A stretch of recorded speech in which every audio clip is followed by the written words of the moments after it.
Okay, welcome to this video then on synthesizing, which means summarising differences. If you're at Key Stage 4, this will be one of the skills that you'll need for your forthcoming GCSE English language exam. If you're in Key Stage 3, your teachers would have probably asked you to summarise the differences between things time and time again in lessons. Lots of us are remote learning at the minute and struggling to stay in the zone and keep fresh and not fall behind. So whatever year group you're in, hopefully this video will be really helpful in practicing the skill of synthesis for English language and also help you to feel reassured that what you're doing is helping you to hit grade 5 at least when it comes to the GCSE as well. If you haven't done so already, make sure you download the resources. There's a link underneath the video that will take you to the extracts that we'll be using in these videos. You can print them and use them as you're watching, or you can split screen them as well, whichever works for you. So, the skill of synthesis then, if you're thinking in terms of AQA English language exam, you'll be told to refer to both sources because you've got to summarise similarities or differences from two different texts. You'll be asked to write a summary of those differences or similarities and you'll need to spend about 10 minutes on it. The mark scheme asks for three things. It wants you to summarise the differences or similarities, it wants you to use evidence, and it wants you to show that you can infer, which means work out things from the quotations. So an example question might be this one.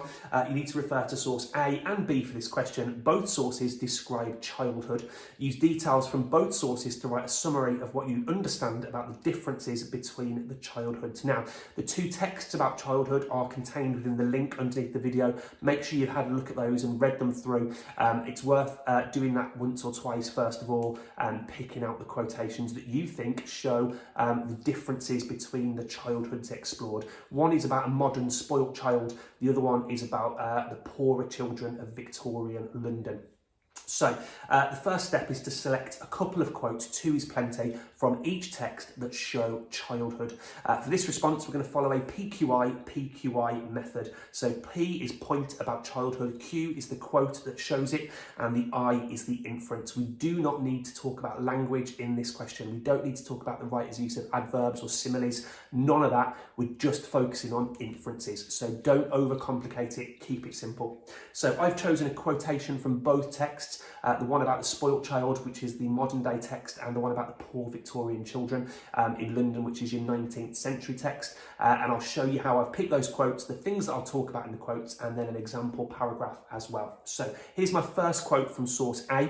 She's spoilt, probably the most spoilt child in Britain. She's got everything she needs, but I just can't stop. So in this quote, I can infer or work out that this is a privileged childhood.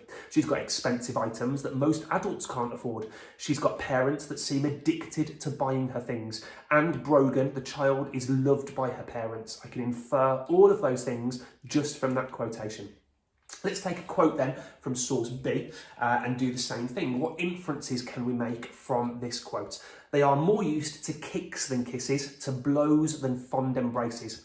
Well, actually, I can infer here that this childhood is unhappy, unlike the one in the first source. The children here are unloved and neglected. They don't get the things that they want. The children are shown no love by their parents, which is a complete difference to the child in source A. So how might that look then as a paragraph? Remember, we're going to do a PQI, and then hopefully repeat that process if we've got time with another quotation from each source. Let's take a look at this example. So in source A, we learn that Brogan has had an incredibly privileged childhood. She's spoilt, probably the most spoilt child in Britain. She's got everything she needs, but I just can't stop. We can infer from this quotation that the parent is addicted to making her daughter happy, whatever it may cost. Brogan clearly has a plethora of expensive and designer things, and in fact we could say that she may have grown up too quickly. The child not only has material items, but also the love of her parent, unlike the child in source B. Notice that there's those comparison connectives like unlike in there as well, that shows that I'm comparing and summarising the difference between two different texts. So the second PQI then now focuses on source B. The child in source B is entirely different because the child that Dickens discusses does not even have the love of their parents, let alone any designer items. They're more used to kicks than kisses, to blows than fond embraces. We can infer here that these children experience an unhappy childhood in contrast to Brogan. They're unloved and neglected. Rather than being bought nice things, these children receive abuse. Their childhood must be somewhat miserable in contrast to Brogan's, and the playground is probably their only escape from this harsh existence. So how does that answer then help to achieve the marks on the mark scheme? Well, first of all, it's focusing on the question, the childhood that's explored in both texts. We're using a quote from both texts, which is ticking off the evidence box. We're also discussing differences, and you can see on the arrows on the screen that it's pointing to those differences statements, unlike the child in source B. Entirely different because the children that Dickens discusses, in contrast to Brogan. Those references there that show that I'm summarising the differences. You can also see the inferences really, really clearly. I've explained what I can work out from the quotation that I've chosen, that they're unloved, that they don't get expensive things, that Brogan is privileged, that her parents are addicted to buying her nice things, that she's spoiled, all those things.